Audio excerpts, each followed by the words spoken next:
15वीं सदी तक पूरब को पश्चिम से जोड़ने वाला अकेला माध्यम सिल्क रूट था।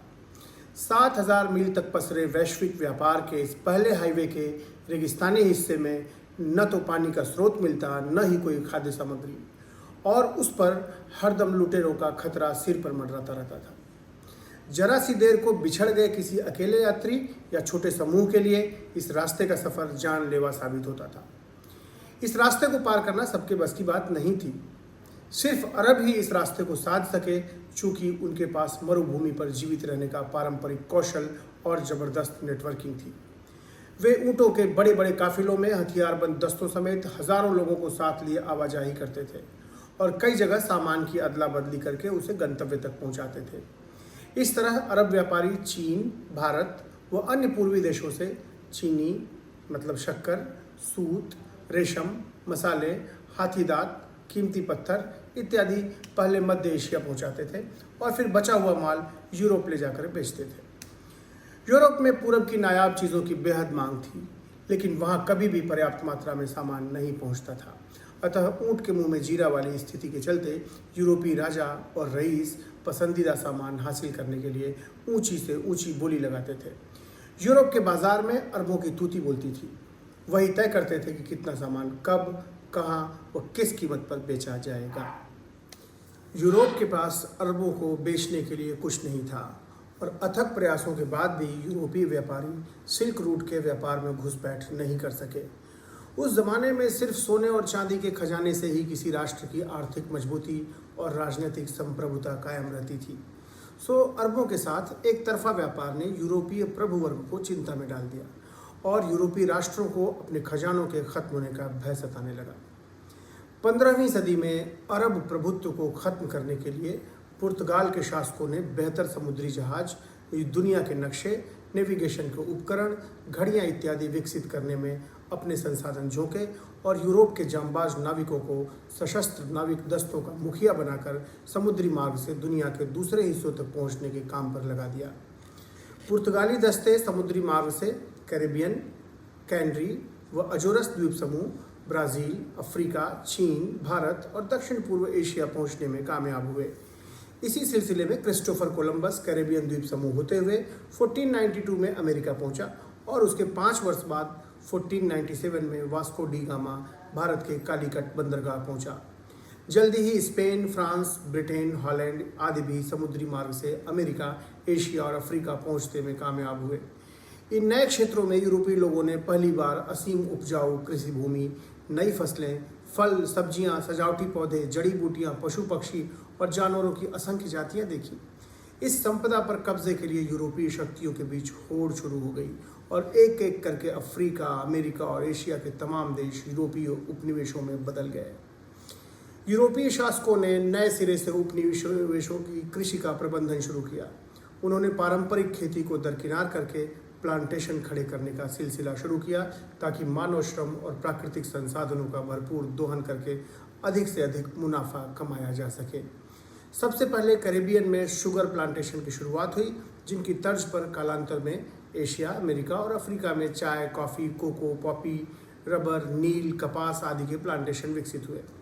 सभी प्लांटेशन के उत्पाद स्थानीय किसान मजदूरों का पेट भरने के लिए न होकर सुदूर यूरोप के बाजार में बेचे जाने के लिए थे। इनमें उगने वाली फसलें और उनमें उगाने वाले मजदूर अब स्थानीय न होकर किसी सुदूर महाद्वीप के भी लाए जा सकते थे। विभिन्न फसलें, पशु और लोग अपने मूल स्थान से दुनिया के दूसरे हिस्सों में पहुंचने लगे। विस्थापन की यह प्रक्रिया वृहद स्तर पर चली। औपनिवेशिक कृषि की शुरुआत के साथ ही कृषि की स्थानबद्धता खत्म होने का सिलसिला शुरू हुआ। 16वीं से 19वीं सदी के बीच पसरी कृषि की कथा वस्तुतः वैश्विक बाजार में प्लांटेशन यानी बागानों के उत्पादों की बहुलता और प्रसार की कहानी है, जिससे यूरोप के संप्रभु वर्ग ने अत्यधिक मुनाफा कमाया और यूरोप की समृद्धि की नींव पड़ी। इस समृद्धि की कीमत पर दास प्रथा और दास व्यापार ने क्रूरता की ऐतिहासिक ऊंचाइयां हासिल की। कालांतर में विश्वव्यापी जन संघर्ष शुरू हुए और दुनिया में लोकतंत्र और सार्वभौमिक समानता के विचार पनपे, जिनकी परिणति राजशाही और दास प्रथा की समाप्ति में हुई और फिर उपनिवेश एक एक करके आज़ाद हुए। और अब हम प्लांटेशन के तीन मुख्य उत्पादों चीनी यानी शक्कर, चाय और कॉफ़ी की कथा के बहाने औपनिवेशिक कृषि की ऐतिहासिक यात्रा और तत्कालीन समाज के साथ उसके संबंधों की पड़ताल करेंगे। सबसे पहले शक्कर की कथा। हम देखें शक्कर की खोज कैसे हुई।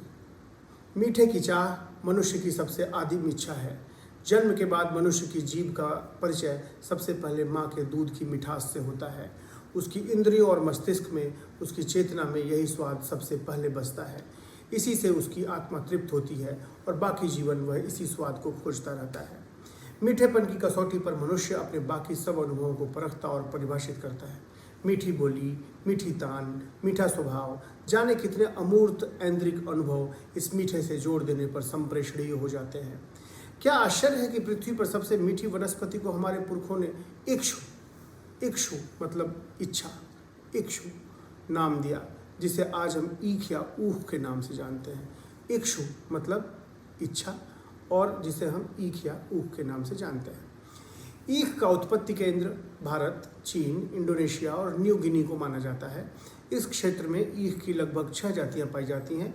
वैज्ञानिकों का अनुमान है कि ईख की सबसे मीठी जाति सेकेरम ऑफिसिनेरम न्यू गिनी या इंडोनेशिया में सबसे पहले उत्पन्न हुई और 3000 से 5000 वर्ष पूर्व पोलिनेशियन नाविकों ने इसे भारत समेत कई दक्षिण एशियाई देशों में पहुंचाया। ईख की खेती दुनिया में कब शुरू हुई यह बात ठीक नहीं बताई जा सकती है। अब तक ज्ञात स्रोतों में ईख के बारे में सबसे पुराना लिखित संदर्भ अथर्ववेद करीब 3500 वर्ष पूर्व उसमें आता है, जहां हवन कुंड बनाने में इक्षु के उपयोग का उल्लेख है।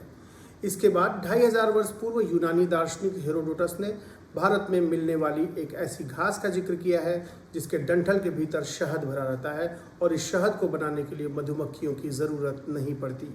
कहते हैं कि हेरोडोटस के 100 साल बाद विश्व विजय को निकले सिकंदर को हेरोडोटस की यह बात अपने आखिरी समय तक याद थी। सिकंदर जब भारत की सरहद से लौटने को मजबूर हुआ तो उसने अपने मित्र नरहोस को भारत से इस शहद से भरी घास खोजकर यूनान लाने को कहा था। सिकंदर वतन वापस न लौट सके, परंतु नरहोस अपने साथ इस घास की कल में यूनान ले गए, लेकिन यूनानियों को इस घास को अपने क्षेत्र में उगाने में कामयाबी नहीं मिली। यदि सिकंदर हिंदुस्तान के भीतर पहुंचने में कामयाब हुए होते तो संभव है कि उन्हें ईख के साथ साथ गुड़ और शक्कर भी मिला होता। उनके समकालीन कौटिल्य ने अर्थशास्त्र में गुड़ व खांड समेत 5 तरह की शक्कर का वर्णन किया है। दुनिया में शक्कर बनाने के बारे में इससे प्राचीन कोई दूसरा विवरण नहीं मिलता। भारत के लोगों ने ही सबसे पहले ईख के रस से शक्कर बनाना सीखा। बाकी दुनिया शक्कर के अस्तित्व से लंबे समय तक अनजान बनी रही। पहली बार 7वीं सदी में अरब व्यापारियों के जरिए खांड भारत से बाहर मध्य एशिया पहुंची, जहां इस पर शोधन के कई प्रयोग हुए। मिस्र के कारीगरों ने भूरी खांड से दानेदार सफ़ेद शक्कर, मिश्री की डली और बताशे बनाने की विधियां खोजी। चूँकि सफ़ेद शक्कर बहुत ही कम मात्रा में बनती थी और अत्यधिक महंगी थी, तो इसे सफ़ेद सोने के नाम से जाना जाता था। यूरोप के बादशाहों व अमीरों के बीच जब खांड और शक्कर 11वीं सदी में पहुंची तो वे दीवाने हो गए। इससे पहले मीठे की ऐसी सघनता से वे अनभिज्ञ थे। उनकी जीभ के लिए यह चरम आनंद की अनुभूति बिल्कुल नई और अद्भुत थी। इस अनुभव को दोहराने के लिए वे अपना सोना चांदी लुटाने को सहर्ष तैयार रहते थे। यूरोप में खांड से कैंडी और शक्कर से सुक्रे, सेकेरम, सुक्रोज और शुगर शब्द बने। अलबत्ता भारत में सफ़ेद दानेदार शक्कर बड़े अरसे तक उपलब्ध नहीं हुई। यहाँ से लगातार कच्चा माल बाहर जाता रहा, लेकिन सदियों तक उजली दानेदार शक्कर बनाने की उन्नत तकनीक यहाँ नहीं पहुँची। 13वीं सदी में मार्को पोलो के संस्मरणों में इसका जिक्र है कि चीन के बादशाह कुबलई खान ने मिस्र से कारीगर बुलवाए थे, जिन्होंने चीन के लोगों को सफ़ेद उजली दानेदार शक्कर बनाना सिखाया। यह उजली दानेदार शक्कर और इसे बनाने की तकनीक मुगल काल में चीन से भारत पहुंची और इसीलिए चीनी कहलाती है।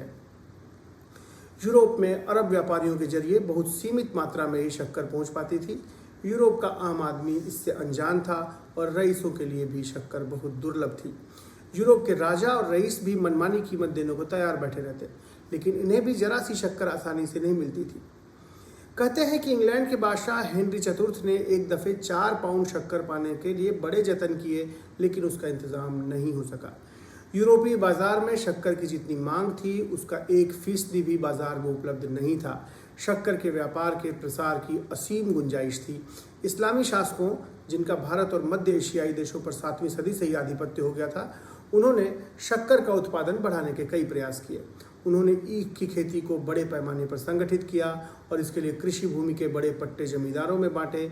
जमींदारों ने ईख के खेतों के बीच ही शक्कर कारखाने लगाए, जहां एक तरफ मजदूरों की फौज खेत में गन्ना रोपने, निराई, गुड़ाई, कटाई करने और कारखाने तक कटे गन्ने की ढुलाई में लगी रहती, और दूसरी तरफ कारखाने के भीतर कारीगरों की फौज बड़ी मुस्तैदी से गन्ने का रस निकालने, उसे उबाल कर छानने और गुड़ बनाने के काम पर लगी रहती।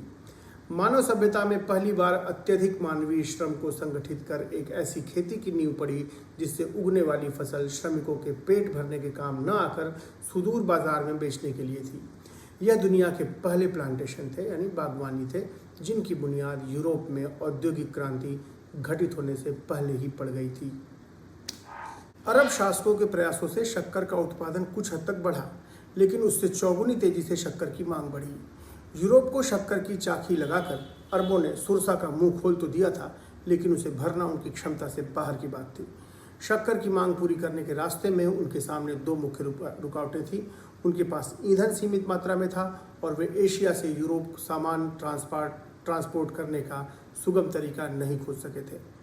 शक्कर का उत्पादन बढ़ जाने के बावजूद ऊँटों और घोड़ों के काफिले के जरिए बहुत कम मात्रा में ही सामान यूरोप पहुँचाया जा सकता था।